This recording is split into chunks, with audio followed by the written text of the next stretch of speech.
Dia rakam daripada awal dan keterampilan dia saya nampak, saya rasa mungkin dia begitu sudah lama ataupun berkecimpung dalam dunia persilatan dan persenjataan Melayu. InsyaAllah. Kita punya. Kita boleh bagi kawan-kawan perasaan dia. Ya, saya rasa terima kasih Komandan atas kesempatan saya daripada Batam ke Pulau Riau. Saya tidak Semenanjung, tapi sekarang marah saya banyak Semenanjung. Ini perdana saya boleh dapat merasai apa yang sekarang kita sama-sama tengok. Ini luar biasa, bukan kerja sembarang, memang kerja seni yang merakamkan apa yang asal daripada pedang asli dia, ya, yang asal luar biasa. Ini tidak kerja saya pun tak masuk akal boleh merasai getar kesamaan dengan yang asal. InsyaAllah, InsyaAllah luar biasa. Saya merinding. Terima kasih Pak Cik diberi kesempatan. Terima kasih. Alhamdulillah.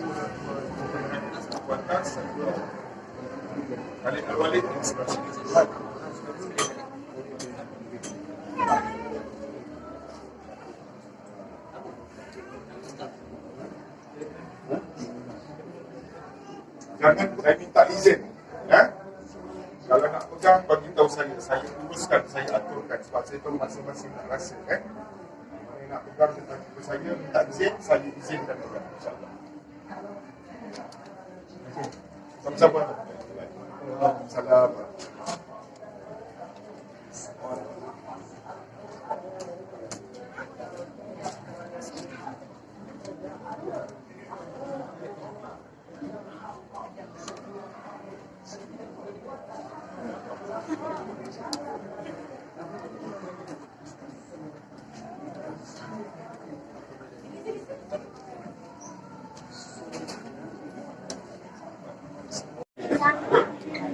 Buat kedua, tetapi penjualan tidak boleh berfungsi seperti yang asal.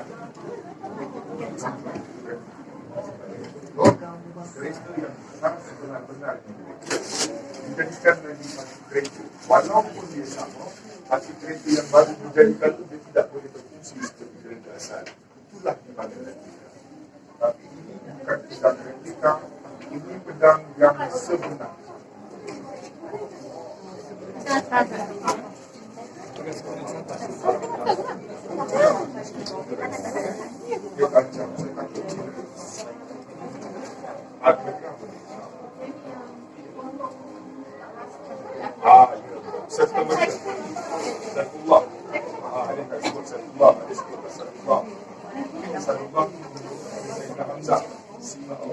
Tapi kalau yang ini, kalau terkena ikaman dia berkesan dalam tubuh orang kita ni dan terus akan rebah. Boleh pandangan seperti itu tajam.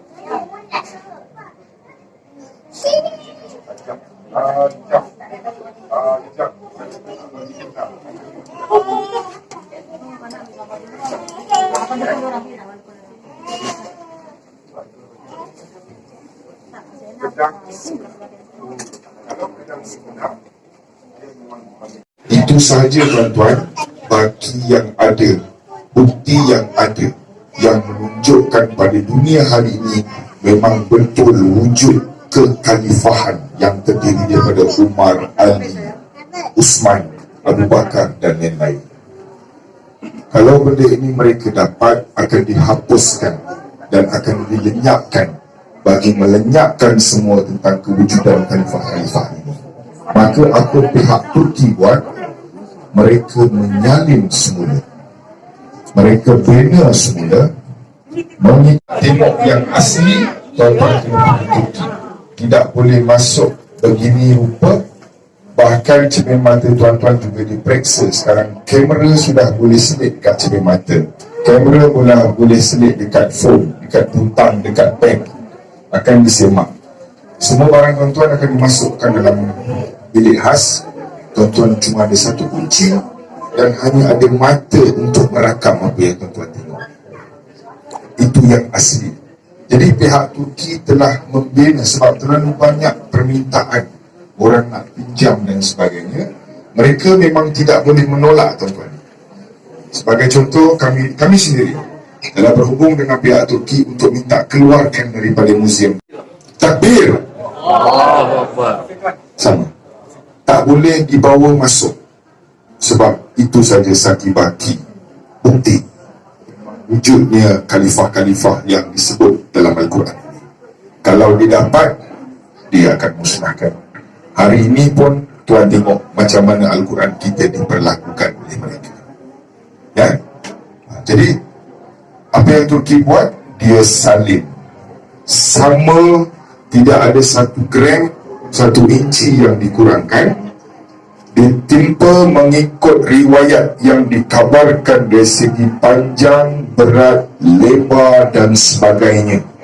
Ukiran, lukisan, finishing yang ada semua mengikut salinan asli yang disimpan di Turki. Jadi tuan-tuan sedang melihat pedang yang sebenar. Betul? Betul tak tuan-tuan dan puan-puan sedang melihat pedang yang sebenar? Cuma dia bukan yang asli. Dia disalin mengikut yang asli. Tidak ada 1 inci, 1 gram ditambah atau dikurang. Ya? Kalau buatan pedang itu besi biasa, kita boleh dengar bunyi besi biasa. Ini bunyi besi biasa.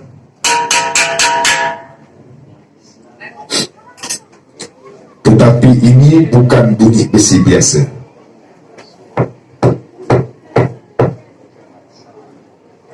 So dia disalin hampir 100% daripada yang asli yang disimpan di Topkapi. Dan semua pedang ini tajam dan berfungsi sebagai sebilah pedang yang boleh digunakan dalam seni mempertahankan diri. Mungkin saya boleh bagi peluang kepada abang yang sedang merakam ini untuk menyentuh dan merasa buatan dia, material dia, hasil dia mungkin boleh dikongsikan kepada kawan-kawan. Cuma berhati-hati, jangan pegang tanpa kebenaran. Abang yang sana, jangan pegang tanpa kebenaran. Minta maaf, saya semalam hilang batu permata dekat pedang Serina Osman. Jangan pegang tanpa kebenaran. Saya izinkan abang untuk merasa hati-hati di bahagian mata dia. Dia ada mata yang tajam di kiri dan kanan. Abang pegang, abang rasa buatan dia, material dia, lukisan dia, ukiran dia, adakah di atas kualiti sebuah ataupun sebilah pedang yang baik, ataupun dia replika yang dibuat daripada bahan yang biasa dan murah. Sila. Boleh pegang. Abang pegang kamera. Saya tengok abang tanjak, saya rasa dia mesti mungkin pengetahuan dia dalam bidang ilmu persenjataan. Mungkin dia ada kelebihan dan kemahiran yang boleh dia tengok dan dia kongsikan bersama dengan kita. Ingat, pameran ini bukan hanya melihat apa yang ada di depan mata, tetapi fikirkan ilmu-ilmu yang bermanfaat yang boleh kita bawa bersama. Abang rasa semua bahagian. Abang rasa sarung dia, abang rasa kepingan-kepingan besi yang ada di atas sarung dia tu, adakah dia diukir ataupun dia sekadar stiker yang dilekat, adakah dia dicat dengan cat biasa ataupun memang dia diukir dan ditempel di atas besi. Boleh abang bagi tahu? Saya pun tak dapat cakap. Luar biasa karya seni yang mereplika daripada yang asal. Subhanallah. Dia kualiti pedang yang sebenar. Jadi jangan pegang tanpa izin, ya. Jangan pegang tanpa izin. Saya sengaja bagi abang ni pegang sebab saya lihat dia hadir, dia rakam daripada awal dan keterampilan dia saya nampak, saya rasa mungkin dia begitu sudah lama ataupun berkecimpung dalam dunia persilatan dan persenjataan Melayu. InsyaAllah. Bisa bunyi. Kita boleh bagi kawan-kawan perasaan dia. Ya, saya rasa terima kasih Komandan atas kesempatan saya daripada Batam ke Pulau Riau.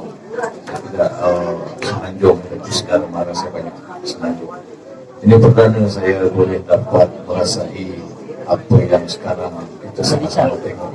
Ini luar biasa, bukan kerja sembarang, memang kerja seni yang merakamkan apa yang asal daripada pedang asli dia, ya, yang asal luar biasa. Ini tidak kerja saya pun tak masuk akal boleh merasai getar kesamaan dengan yang asal. Insyaallah, insyaallah luar biasa. Saya merinding. Terima kasih Pak Cik diberi kesempatan.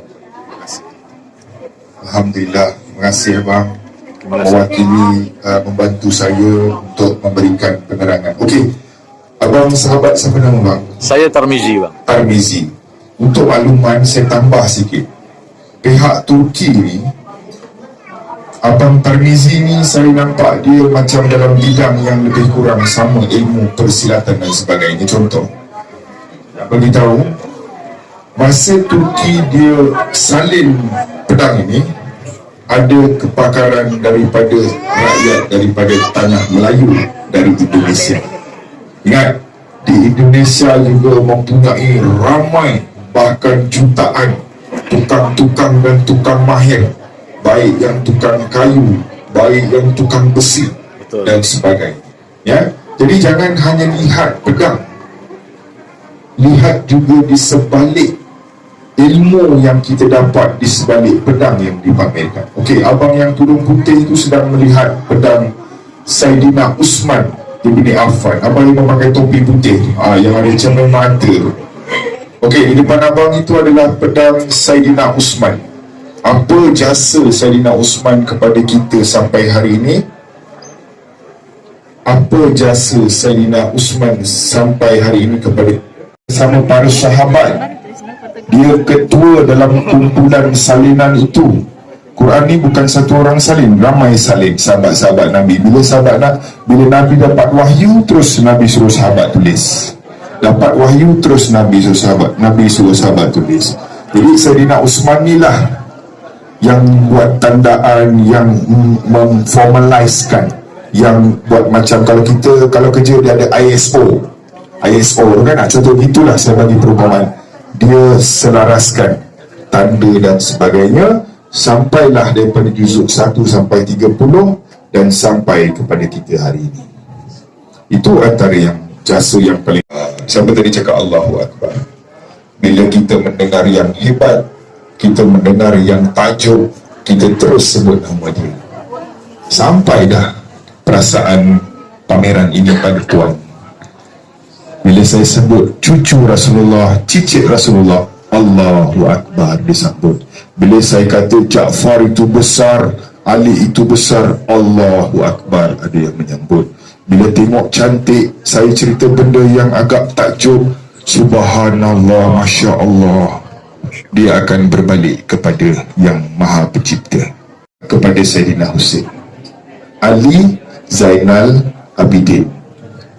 Ini pedang dia. Yang ini adalah pedang Sayyidina Usman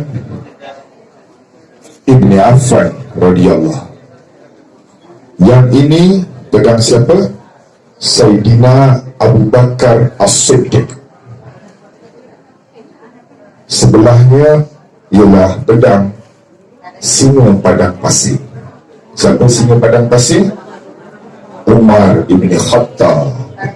Umar ni hebat tuan-tuan, sangat hebat Umar ini. Ada jasa besar Umar yang ditinggal pada kita sampai hari ini. Izinkan saya memberikan sedikit penerangan yang boleh menambah info dan ilmu pengetahuan. Sebelum Umar masuk Islam tuan-tuan, Al-Quran tak ada orang berani baca secara kuat, sebab mereka takut akan dipancung oleh Umar. Umar ni tuan-tuan, kalau katalah Umar ini masuk lalu dalam lorong bilik ini, Iblis tidak akan lalu lorong ini tuan-tuan. Betulkan saya kalau saya silap? Depan saya bukan calang-calang orang yang ada. Iblis dalam arti kata lain, dia tak mahu bertembung dengan Umar, tuan-tuan. Hebat Umar. Dulu sebelum dia memeluk agama Islam, Al-Quran dibaca secara sembunyi-sembunyi. Orang kita masuk dalam gua nak baca Quran. Orang kita waktu itu akan baca Quran dalam bunyi secara perlahan, sembunyi-sembunyi. Tetapi bila Umar masuk Islam, Al-Quran sudah tidak dibaca secara sembunyi-sembunyi dan perlahan lagi.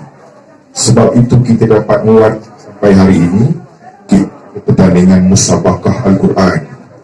Kalau kita bersemayang di masjid, sebesar-besar speaker kita bagi orang dengar. Sultan Johor sendiri menitahkan azan baca Quran mesti diperdengarkan supaya dia sebar. Tu Sultan kita dia sambung kerja Nabi. Sultan pemerintah dia sambung kerja Nabi dan para sahabat. Ini jasa Umar kepada kita. Yang sana jasa Usman, dialah yang susun Al-Quran sampai kepada kita. Jasa Umar salah satunya ialah Al-Quran yang hari ini dibaca secara kuat. Selepas Umar memeluk agama Islam, Al-Quran sudah dibaca Bismillahirrahmanirrahim. Kalau sebelum Umar masuk Islam, orang sembunyi-sembunyi pedang-pedang para sahabat. Dan dalam bilik ini yang paling panjang, abang tu 2 kali, subhanallah walhamdulillah, abang tu 2 kali. Semalam juga ada tambah tadi ada tadi masuk 2 kali, boleh masuk 10 kali pun tak apa. Pedang yang paling panjang di sini adalah pedang Sayyidina Ja'far ibni Abi Talib radhiyallahu anhu, abang kepada Sayyidina Ali. Panjang dia 140 cm, berat dia 2,854 gram, bersamaan 2.8 kilogram. Betul tak larat nak angkat. Tetapi pedang adik dia lagi berat. Tu dekat abang yang tepi tu, tu abang yang handsome, tu yang sedang, tu dia. Sebelah abang tu ialah pedang Sayyidina Ali. Dia pendek sedikit, 120. Yang ni 140. Yang ni 140. Yang dekat belakang tangan saya ni, abang dia punya 140, berat 2.8 kilo. Adik dia punya pendek ataupun panjang dia 120, berat dia 4.6 kilo. Sayyidina Ali. Dekat pedang Sayyidina Ali ada tulis nama dia, La fata ila Ali, yang bermaksud tidak ada seorang lelaki seperti Ali. Wala saif ila Zulfikar, tidak ada pedang seperti Zulfikar. Tapi itu bukan Zulfikar. Zulfikar ni adalah sebilah pedang yang bermata 2. Dia ada 2 mata. Zulfikar ada 2 mata. Jadi itu yang paling berat. Kalau yang paling panjang yang ini, paling tinggi, paling panjang ini. Yang paling berat Sayyidina Ali pedang 4.6 kilogram. Dan satu lagi yang agak panjang, berat lebih kurang 3 kilo lebih, ialah pedang Sayyidina Usman yang sebelah kanan sana. Itu pedang Sayyidina Usman.